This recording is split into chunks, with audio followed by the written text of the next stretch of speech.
should we diversify our skill sets? Should we be a modeler, or should we be a texture artist, or should we be a generalist? Generalist. A good artist is be able to be technologically savvy. How do they use the tools to present their In art? addition to those creative skills. 100%. Right. 100%. Right. Because of innovations like OpenUSD and the way NVIDIA Omniverse implements OpenUSD so that it can connect multiple 3D production tools, it makes the barriers to entry much lower. You know, so ask yourself as an artist, what is it you do that you want to be able to do in Unreal? The team at Scan was like, it wasn't so much like what we can give you for your budget, it was more like what we can do for your work, and then we'll try and make it work for your budget. Did you get the checklist as well? I saw the checklist. I'm like, someone spent time. Like, a human being looked at my machine and quality control checked it for me. Yeah. So they didn't get hired specifically because they were a great 3D modeler. That helped, because that was part of the vacancy that was advertised. But it's because they were able to get it into a real-time environment. They're like, wow, now we definitely need you because we're doing virtual production shoots.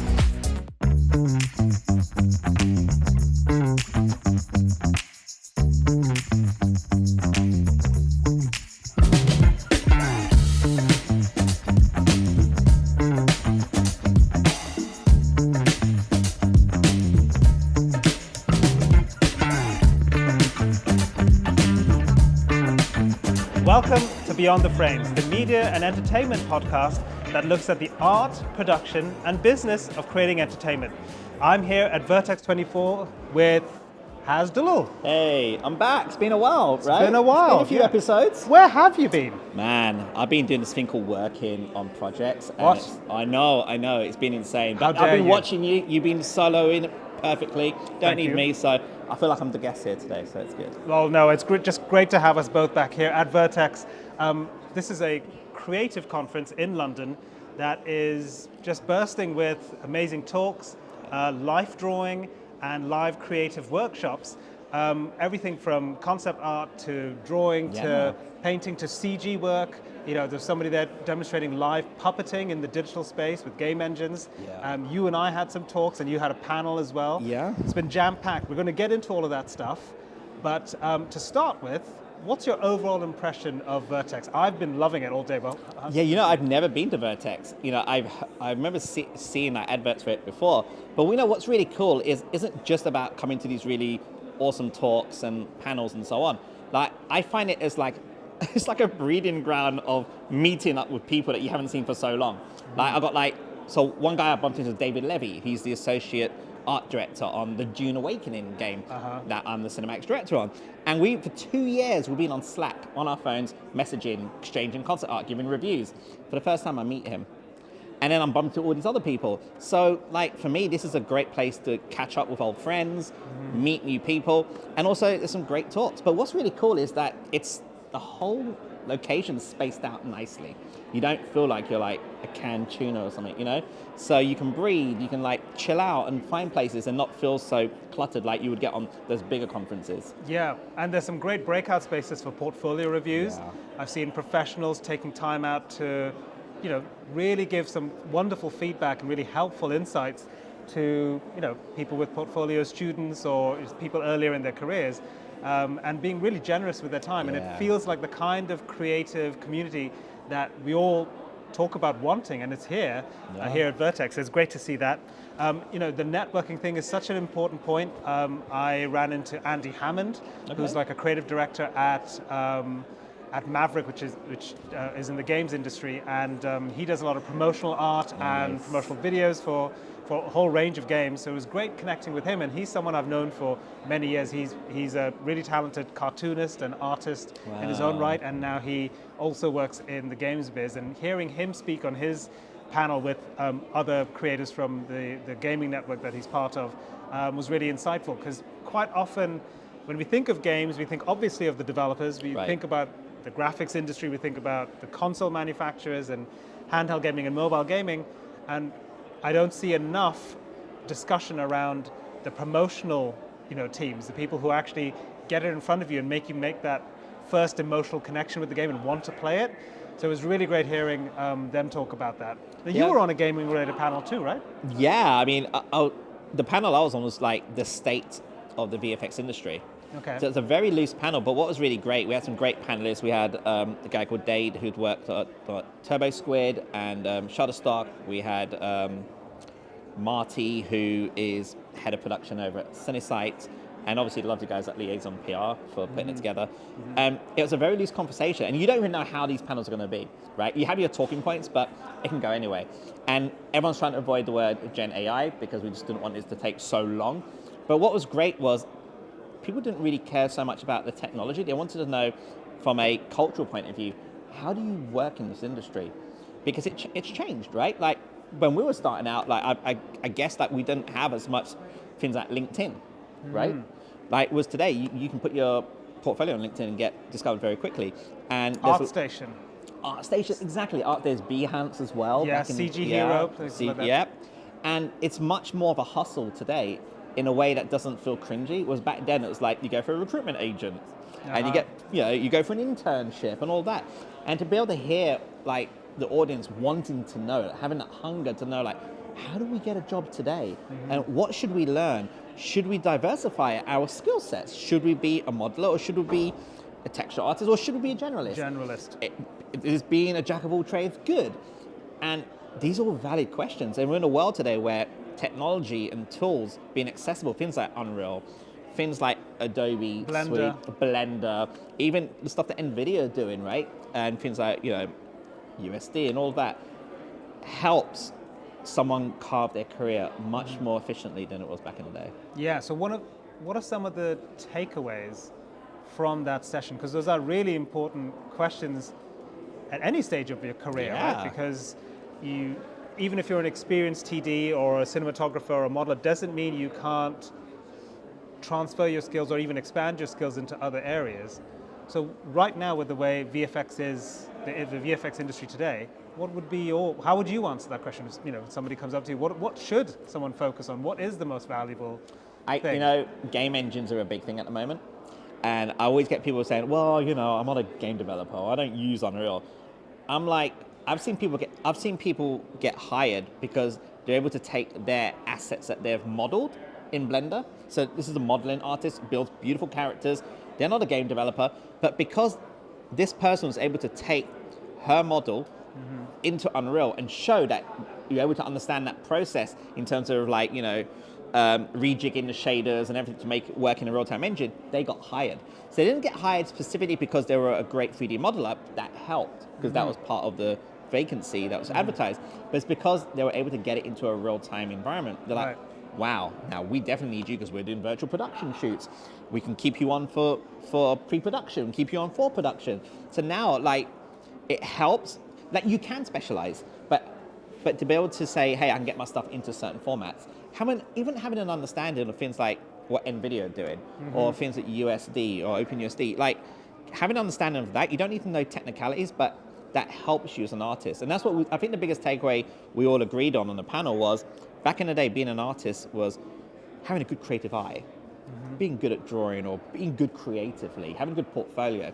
I think as the years go by, a good artist is be able to be technologically savvy. How do they use the tools to present their art? In addition to those creative skills. 100%. Right. 100%. Right. And I've learned that quite organically. I have always been the story guy, but on the visual side of things, I've been a 2D artist for most of my career. Drawing, graphic design, video editing, and directing live action.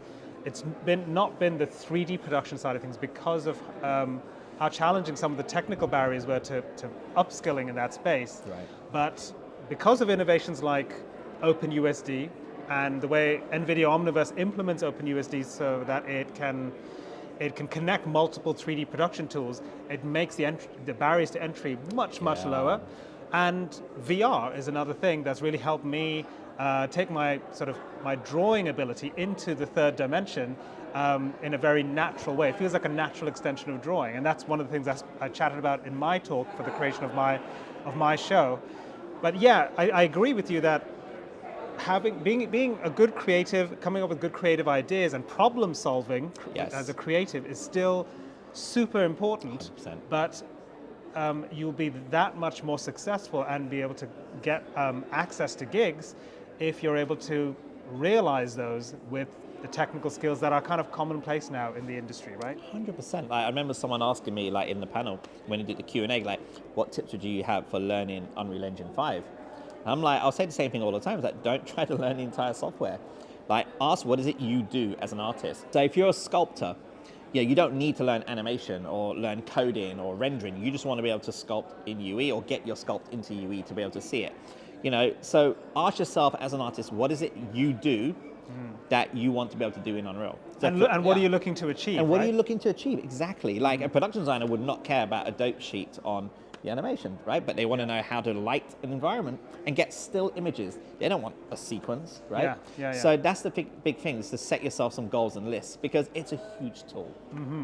Now, I was walking the sort of the conference area earlier, and there's some awesome vendors and brands exhibiting some of their products. We're talking about real-time engines and graphics to facilitate a creative idea. I couldn't help but notice Scan have a great booth here with 3XS workstations, professional-grade workstations of different sizes and to suit different needs. And it reminded me that this idea of knowing what you're looking to achieve and picking the right tools for it, like Unreal Engine, and picking the right area of it, also comes down to the hardware side of things, picking the right hardware. Now, I'm no expert at building PCs. I understand generally how they work, but that's something I go to experts like them for, where I'm like, this is what, I'm trying to create an animated show. It's got a live component, and it's got, normal sort of linear and you're video. You're wearing the t-shirt for your show. Yes, our team Like is Art it, Squad. branding.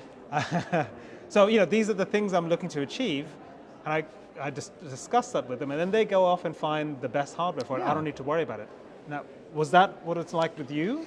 Yeah, well, like when we set out to make our animated film, which comes out next week, Max Beyond, I knew that I was going to do a lot of it myself. Being an independently financed movie, being a director on it, you had to be a very hands-on director. I knew I didn't want to spend time updating hardware.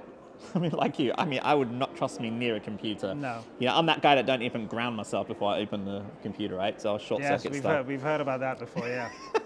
So I needed to go to a place or a team of people and say, this is what I want to achieve.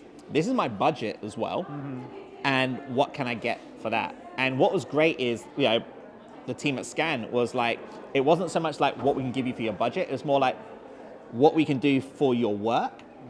And then we'll try and make it work for your budget, which is a very interesting combination, actually. And it was great because I didn't have to think about the technicalities. They just want to know, are you going to be rendering a lot of frames? How much caching are you going to be using in Unreal? Are you going to be doing editorial? Are you going to have multiple applications open? What version of Windows would you like? Right down to what sort of graphics card you're going to need. Yeah. And at the time, it was so obvious. It was the NVIDIA A6000, obviously. So they had to make sure that the size of the case matches the GPU, because these things are getting big, dude. Those GPUs are getting big. You need to put a lot of fans on them, and right? the power of the motherboard and all that jazz. And you don't think of that as a creative. You're like, you need a lot of power. Your motherboard's got to be able to support that power. And then you need to be able to if you want to bring in SSD drives, or PCI drives, to put in there, slots. You need to have slots. And the speed of the RAM and all that, which I'm sure is fascinating, but it's not really my area of interest. Exactly, and they would benchmark stuff for you, which was really great. I mean, I remember this was 2 years ago. They'll send me the benchmark results. They go, okay, we've tested it. I'm like, what? You actually? We tested. We installed Unreal and we did a benchmark test. I'm like, you guys do that? So for me, it's the minute I received the machine, it's plug it in, install Unreal, and just run You with mean it. you didn't feel at all what you've already used my brand new PC? I'm glad someone used it. And you've uninstalled. So what does that mean for temporary files and all that?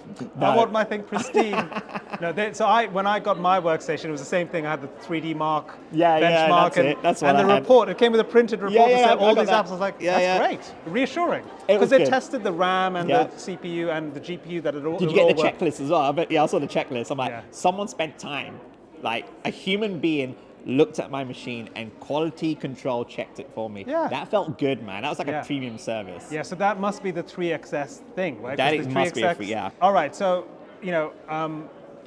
going back to the networking side of things, I caught up with Matt McCartney, who is a really talented creator. He's a really talented writer, very prolific, and because you're talking about knowing technical stuff to facilitate your vision.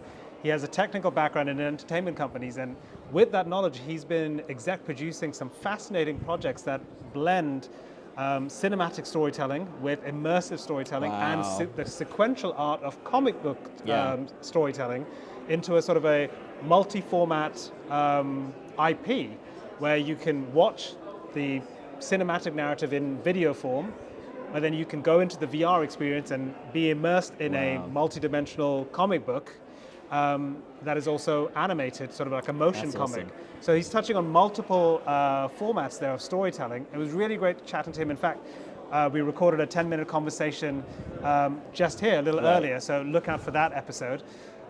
So it was something about VR as a production tool continues to linger in the sort of creative community. It's not picking up at the rate that maybe I anticipated a few years ago when I started using VR for sculpting and animatics, but it's still there. It's sort of cementing itself as like a commonplace utility. It's kind of like, you would use a Cintiq to get into the details of modeling, but maybe you use VR to do the main shapes, block in the main shapes, or do your scene layout. That's at least how I use it for my show.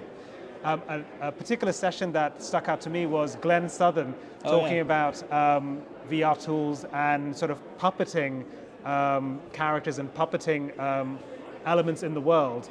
Do you use spatial tools in the work that you do? Well, that's interesting because I was that guy that was like, I don't like VR. It's such an effort to put it on and update my Meta account and blah blah blah. But recently, we have an office in Belfast. We're working on our next movie there, and in the same shared space, there's a company called Retinize. And what Retinize do is very, very interesting. They use VR, and they have motion capture. And you can go in as a director, pick up your virtual camera, and your performers could be anywhere around the world, by the way. They don't have to be in the same room, right? And they all got mocap suits, and you see them perform on the character. You do your take, you shoot it, you move the lights, and I was like, this is gimmicky. Tried it, took a while to get used to it, but once you're in there, I can see why you love sculpting, because it becomes a workflow. All of a sudden you're like, oh, there's certain things I can do here that I couldn't really do as fast or as efficiently. And I'm starting to see that how, things like location scouting. Totally. If I've got a big CG environment and I want to be able to look at it with a lens of viewfinder, and that's going back to our history of live action. When you go location scout, you always have your viewfinder, you do your blocking. And that you can do that in VR now. And the latencies are getting much, much better. The resolutions are getting better. And I'm kind of excited all of a sudden now back for VR. I'm like, this isn't just about playing, Beat Saber or something. This is more. This could be a tool set like a Cintiq or a pencil. Absolutely. And that I don't knock it as a gaming platform. Loads of people love playing games in VR and socializing in VR, and that's great. It's not something that I'm drawn to. I use it to, as I say, sculpt characters, do scene layouts. But when I am in Unreal Engine, I put the VR headset on. Like you, I have my performer performing the character, which is driven in Unreal in real time. It's the character being driven with mocap or puppeting tools. But I'm there in my VR headset directing the character as if the character was the actor. That's cool. So it's kind of fun working that way too. And because you're in the engine, you understand how far they are from the props in the scene. So blocking in a live action way, even though it's an animated show, can be really productive and kind of fun. It also lowers the barrier for people who haven't worked in animation before, or even children, because it's a kids show. I have child actors. They're not going to be trained in software. They understand how to move through space, and if they're trained in the theater, which they are, that's the language they understand. So being able to go through that space with them with a VR headset, they totally get it, right? They understand what their character's doing. There's kind of a feeling though, right? Like you're doing animation or any type of 3D work, when you're looking at a screen is one thing, but it is very passive. It is very like, it's this. Whereas I think you're in a 3D space, you're doing this. You're using much more. You're walking around it. It feels kind of like organic, and it feels much more tactile. And again, it just reminds me of what it's like being on a film set, where you have to use your spatial awareness to make decisions. Because when you're on a computer screen, there is a spatial awareness to a certain degree where you're in a 3D environment, but you're not thinking spatial awareness like this, right? And there's this sense of tone and feeling, that an emotional just kind of this emotional feeling you get when you are in VR. And I think it takes a while to get used to. I'm not going to lie, it took me a while, but I can see where this could, as it gets better, the hardware gets better. Yeah. My talk wasn't about VR per se, it was about converging artistry, about how my analog art making skills coexist with digital tools and they inform each other all the time. Right. VR featured heavily as a demonstration of how I'm bringing sort of my analog gesture and craft sensibility to a digital space. And ultimately what it does is it helps me think of my show in a transmedia sense that, if I'm creating in real time with the real-time engine, I'm in a position to be able to create a game easier than if I was just thinking about the offline creation process that is typical of animation, where you're just focusing on the video, and then if you want to make a game, you have to recreate the assets or start again from scratch. Same with the VR experience, same with AR. And the industry refers to that as a transmedia entertainment property, or I would call it a transmedia production method, I guess. Your talk, coincidentally, talked about that, while I'm talking about a series production for an animated kids show across multiple formats. You were talking about it from Max Beyond, how you created your film, your feature film. Feature film to console game. And then from there, opened up to the world of Fortnite. But the interesting thing is, I remember the first slide on my keynote was, you do the career thing, like where you started. And it was like, started in the games industry, slammed the door shut. I'm never going to make movies in a game engine. Who does that? I'm going to work in a proper film studio, and I worked in VFX. And then a decade later or something, full circle, I'm using gaming technology. But for us, we used Unreal Engine to do Max Beyond. Mainly because it was the comments I was getting when I was doing, before the pandemic hit, I was prepping for my next live action film.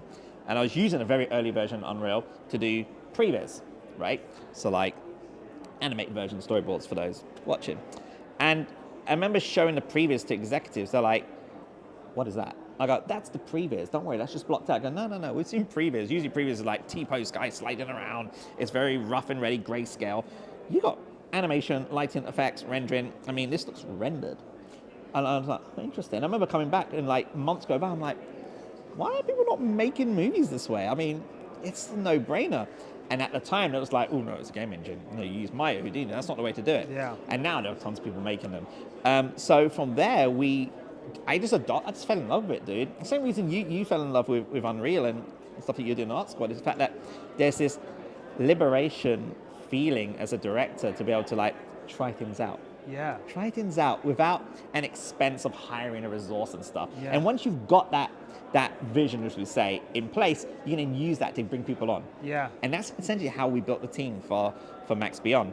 But then as we were building, a year goes by, year and a half goes by, there's certain things we start to realize were on the cutting floor. So many things about the world, the characters. There's only so much you can put in 93 minutes without over-bloating it, right? Because we know the rules. The storytelling's pacing and just the right amount of information. So, and also, it's a movie about a big brother breaking out his little brother out of a medical facility and does it over and over again until they find the right reality, right? It's a multiverse movie.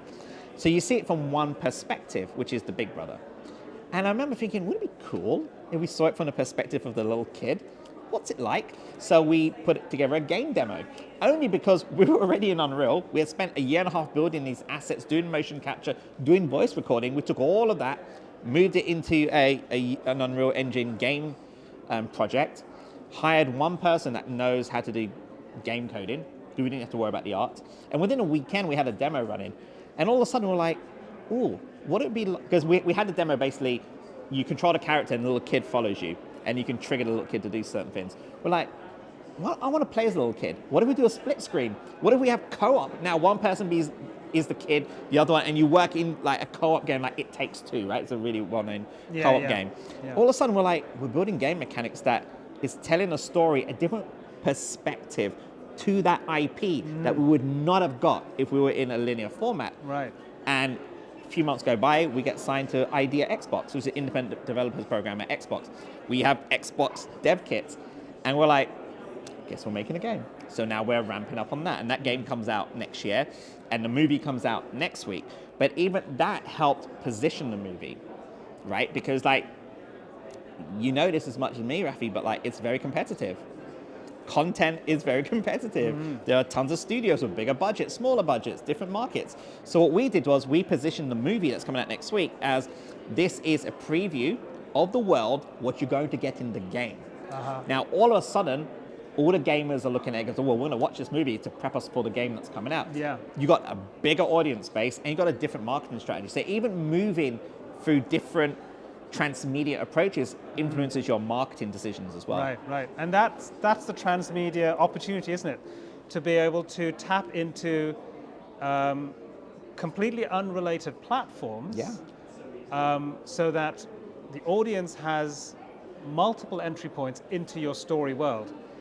And I've seen this sort of strategy being approached in what I think misses the point, and I've seen people do it really well. Right. Your approach, I feel, is really smart and doing it really well, because you are creating experiences for each format that makes the most of that format and is only trying to do what that format is, what the audience expects in that format, rather than trying to shoehorn something in.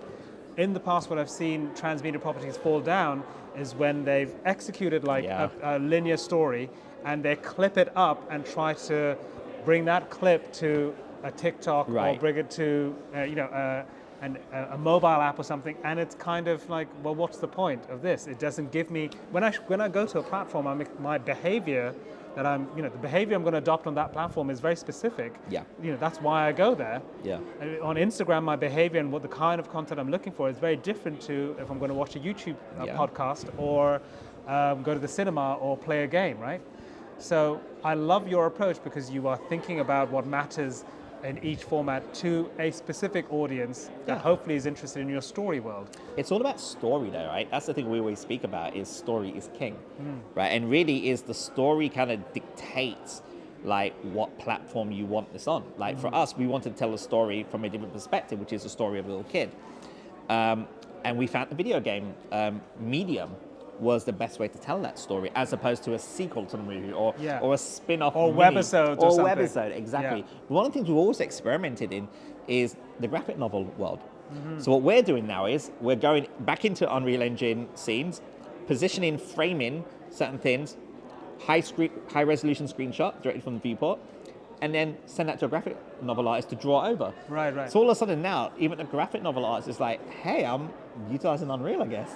And I think that's the beauty of technology, is finding opportunities. Now, we're not doing it because we're trying to make a cheap graphic novel. We're like, the assets are there. And giving the artist a helping hand. They can still take their drawing 100%. in have their personal flair in there, but at least they have a reference for some of the perspectives, some of the 100%. The key props and characters from the main experience, so that it looks consistent. Do you know, I'm also picking up on, as I speak to people in the industry, I was at GTC a few weeks ago in San Jose, and a number of interviews that I did with professionals that are up on the Scan AI Solutions YouTube channel. What I'm picking up from these professionals is there's an opportunity that's emerging, especially with OpenUSD and as real-time engines become commonplace in multiple sectors, that skills can be transferred from people working in various industries as they move, move with their CG portfolio, their CG experience. What you said earlier about, have a creative eye and have taste and hone your creative and storytelling skills, but supported with the technical skills. That combination is no longer just limited to one sector. There are people who work in the digital twin space, where for manufacturing and industrial use cases, accuracy really matters. So they create a digital twin of a factory, for example, or a car.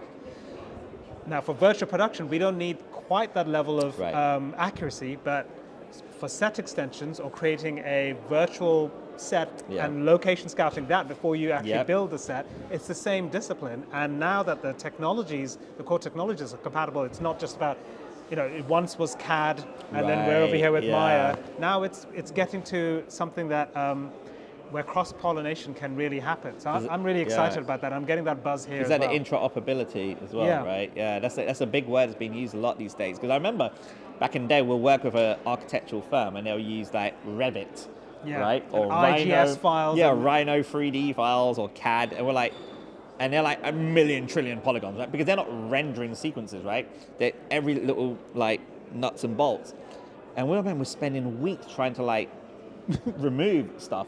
Was now with like with USD and I think FBX were one of the first to really kind of kick off some kind of standardization, right? With FBX many years ago, they were part of the alias wavefront people. But I feel like now we're in a position where people are not stuck with what software they use to model something. Like from Max Beyond, we had people use Blender, similar 4D. We had Substance. As long as it comes into Unreal, and it's a good quality that we can work with, it's great. So now I'm not limited to just a Maya artist or just a Cinema 4D artist.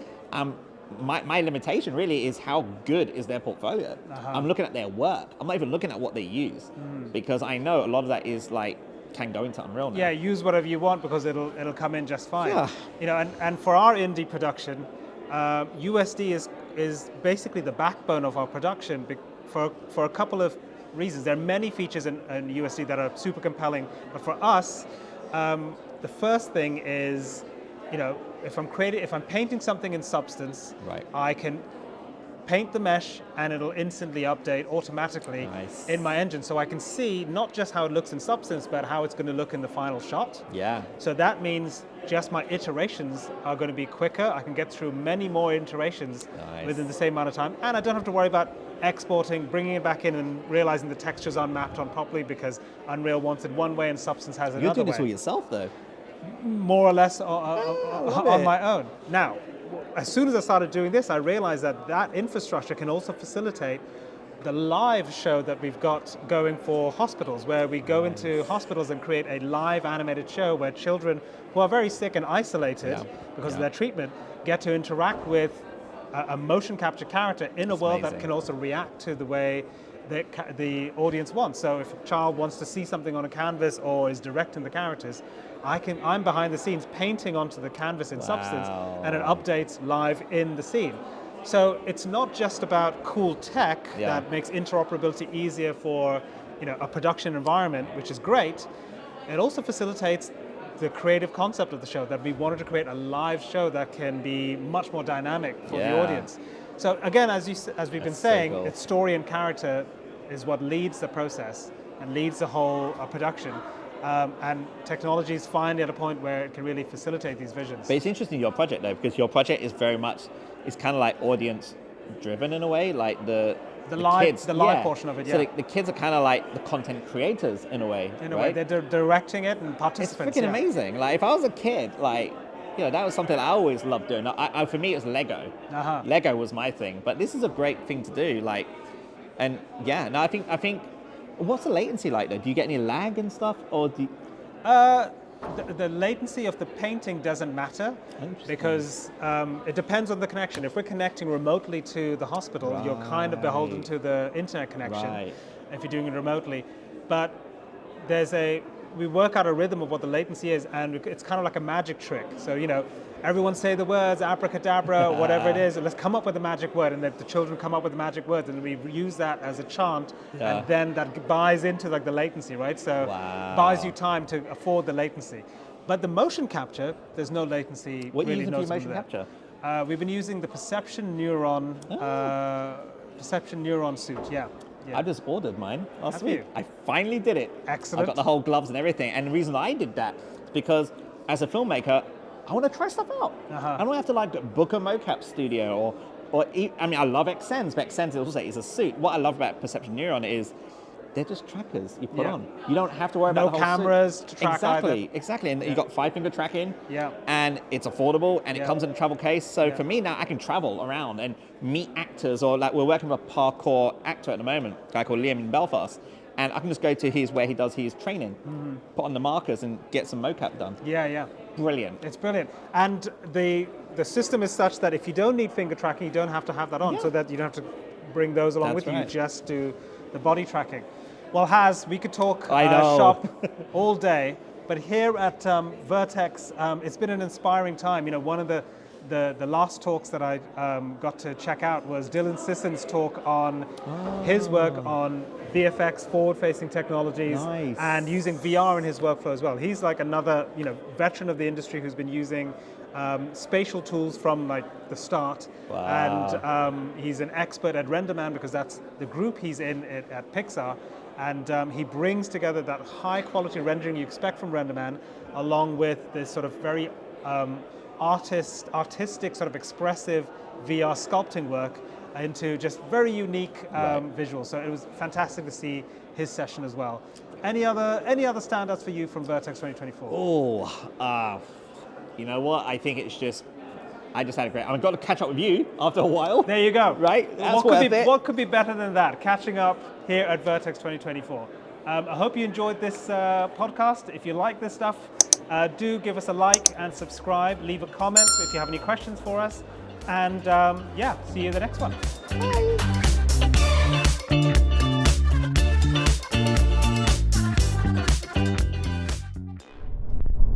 I'm just trying to protect you. Take him down.